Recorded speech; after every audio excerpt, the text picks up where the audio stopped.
I go back to the moment I fell in love with the game of football. And it's, I was an 8-year-old kid out in Green Bay, Wisconsin at Swamico. And I had the best parents in the world. They loved giving me a hard time. They actually bought me a watch this one time because I was out all the time. I was always late. I would never get home on time, right? I was always playing football with my friends, doing whatever I wanted to do. My parents buy me this watch and say, okay, Alec, at 6 o'clock, we're going to need you to get back at home for dinner time. Like, it's going to get cold. We need you to hustle it up so we can have the rest of our day to go do what we need to do. I'm like, okay, fine.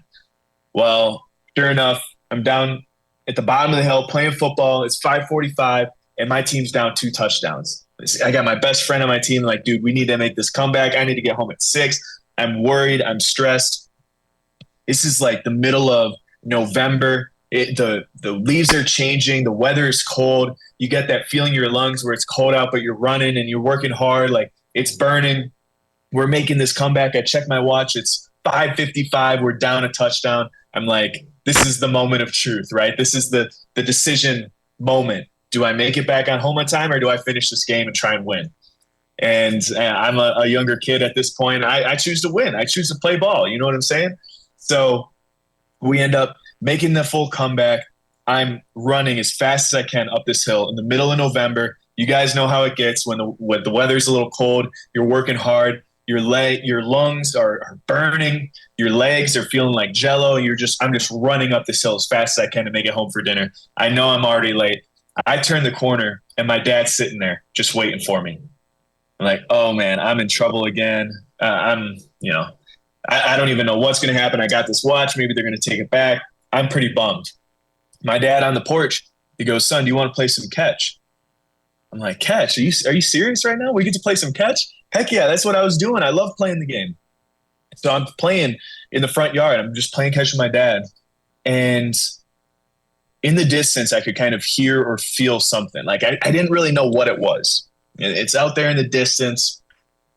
And I'm like, Dad, what's going on over there? It's like, all right, here, come son. Puts me on his shoulders. And if we got extremely quiet, and I reached up as high as I possibly could, I could see stadium lights in the distance, about a mile or two from our house. That was the high school football field.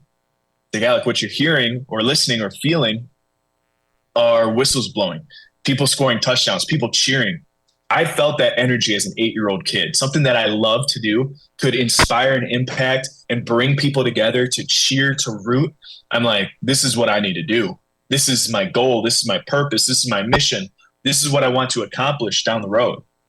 So as I'm going through this process, working my tail off, trying to do everything the right way, growing up, listening, actively learning, staying curious, all of these lessons that us as adults now are still brought to the forefront in the workforce. I was trying to do that so that at one moment I could feel that we could believe in each other, the best versions of ourselves, and we could create something that's bigger than just the individual in the room, right? And that moment as an 8-year-old kid, I have locked in on that thought, on that feeling, on that emotion. Anytime I set a goal down for myself to be the best in the world at what I want to do, to make a Pro Bowl, to win a Super Bowl, those extremely hard, difficult, it's going to take everything out of you, challenges, goals that I have written down for this next year. Before I ever try and chase it, I think back to that moment where I fell in love with what I do.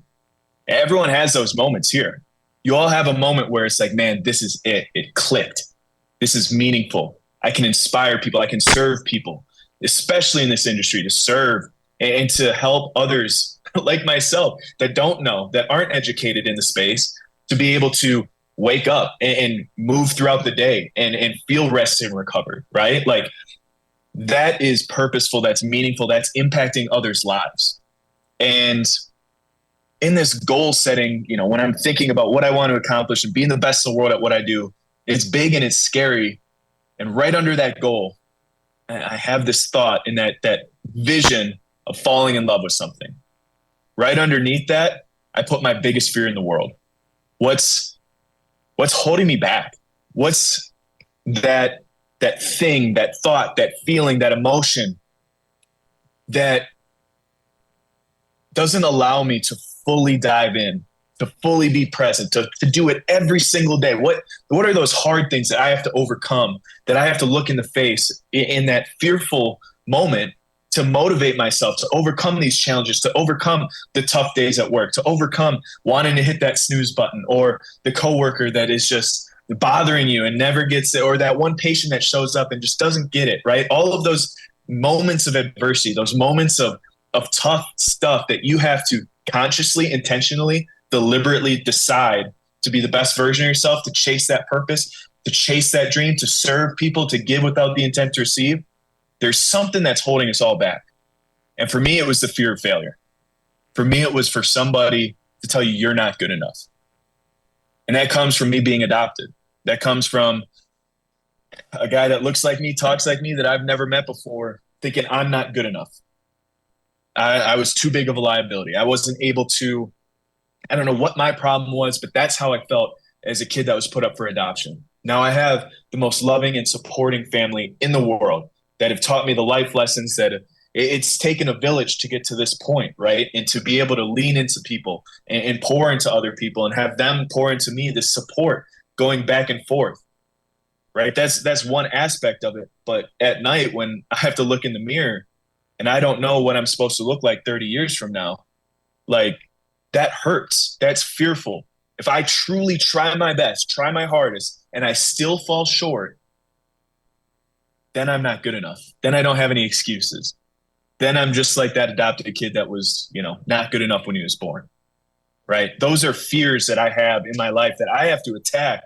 I have to write down. I have to look in the face so that when Coach McDaniel asks us to run an extra sprint, I'm not afraid of failure anymore. I'm willing to fall in love with this game, fall in love with the work, fall in love with the team, fall in love with the accountability, all of the hard things it takes to be the best football player I can be, the best teammate I can be as a part of this team, so I can run that extra sprint and not think, oh, I'm going to hold myself back. And the moment I learned that lesson was on that same house where my dad put me on his shoulders and he taught me where and how to love the game of football, where I fell in love with the game. When I closed my eyes, I have this goal, I have this vision.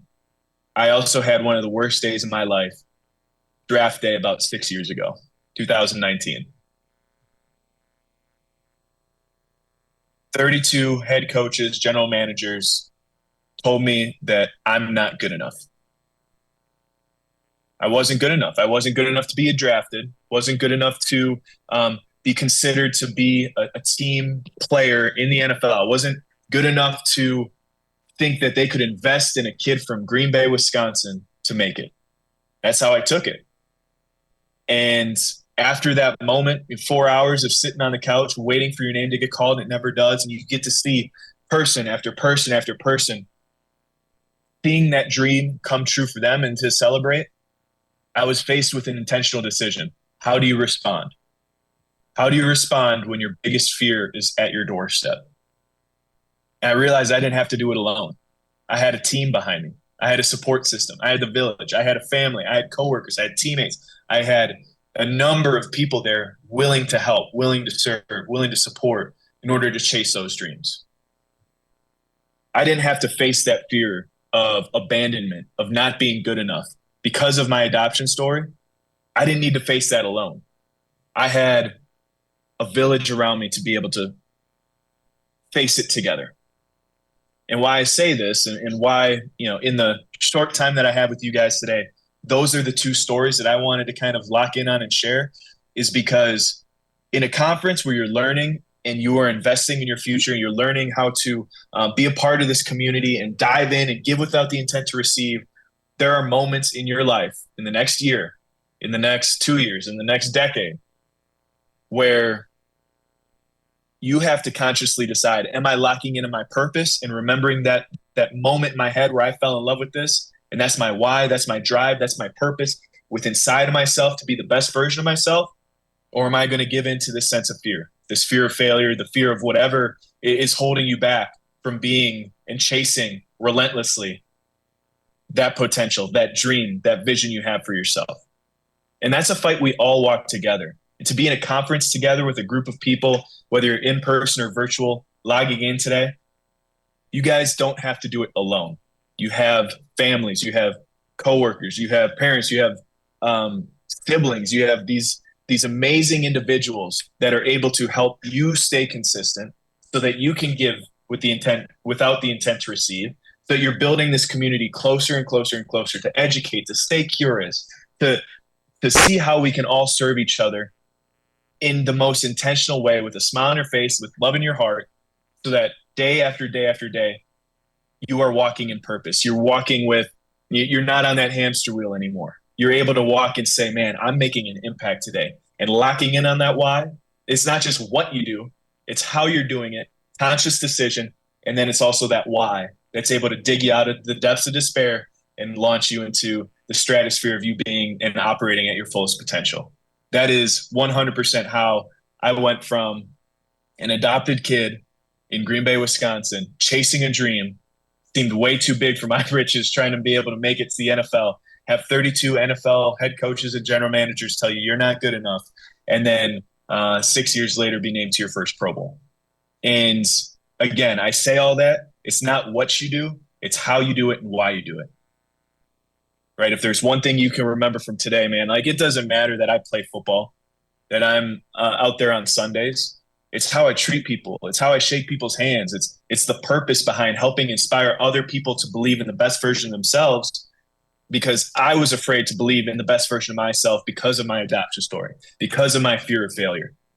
That's purpose. That's why. That's drive. Those are intentional decisions to help me walk in purpose on a daily basis and ultimately be the best football player I can be, day in and day out with those guys, but also just be the best human being I possibly can be, to give without the intent to receive, to be a servant leader, and to share space with you guys today at this conference. So I know we got a late start, and I appreciate you guys letting me hop on for a little bit longer here, but man, I just hope you have the best conference ever. I hope the rest of the day, you guys are walking in purpose. You have these goals, you have these moments of vision of you being at your best, and you're able to overcome those fear of failures together as a team, as a community.